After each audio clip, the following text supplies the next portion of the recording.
I seen him die. Patrick Davis and Chuck Flynn standing by with one of our diehard race fans we see all over the racetrack. It goes by Steve. Steve, you've been to a lot of different places throughout the years. Tell us some of the crazy stuff that you've seen. Oh, that'd take all night. Just, I don't know, races that don't get done till 3 in the morning. And one time a certain person from St. Louis won and he was dead last. Oh, I don't know. There's really just the typical stuff over 65 years of racing. I'm saying you've seen it from both sides, from the stands and behind the wheel as well, correct? A little. Yeah, I raced a couple of years, 67, 68. Got to run all the legends around Macon, Farmer City, Charleston, Danville. It was a different era, different as night and day. And here's one that I think a lot of people might want to know about. Somebody who's seen a lot of this stuff go on, what are your thoughts about the current state of racing as it is today?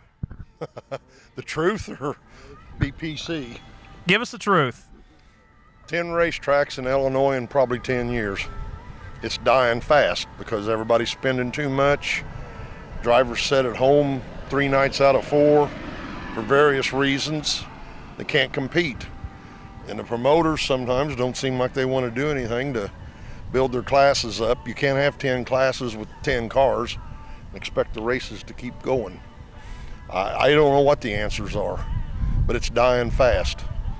Used to have 60 late models, now you're lucky if you get 20 on a regular night. It's sad, I hate to see it, but I don't know. I can give you maybe some reasons, like a lot of times it's promoters that don't seem to understand what the heck's going on. And they won't do anything to do the cost. You know, you try to say, well, let's cut this out or cut that out, or, oh, we can't do that. Well, we better. I'll say if we had the answer, we would probably try and already do something with it now because, like you said, things are not getting better as they are. Too many bullheaded people out there.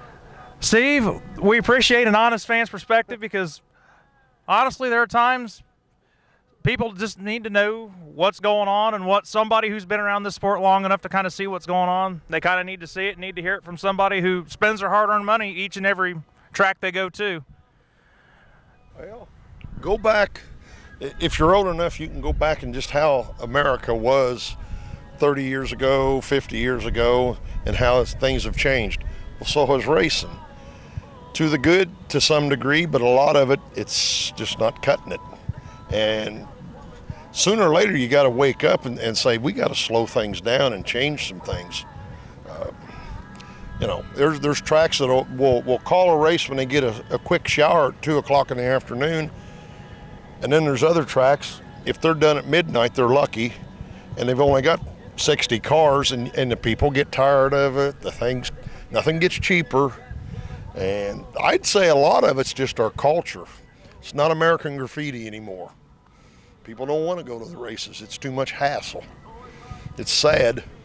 I'll go till I'm in my grave and there's racetracks. Other than that, I don't know. Steve, thank you very much for your time, and we hope to keep seeing you at as many of these as possible, and hopefully somebody figures out the magic solution to help get this thing going back in the right direction, because we all love what we're doing, and we all agree we don't want to see it end. This is Patrick Davis and Chuck Flynn with Mud Boss Video here at Lincoln Speedway.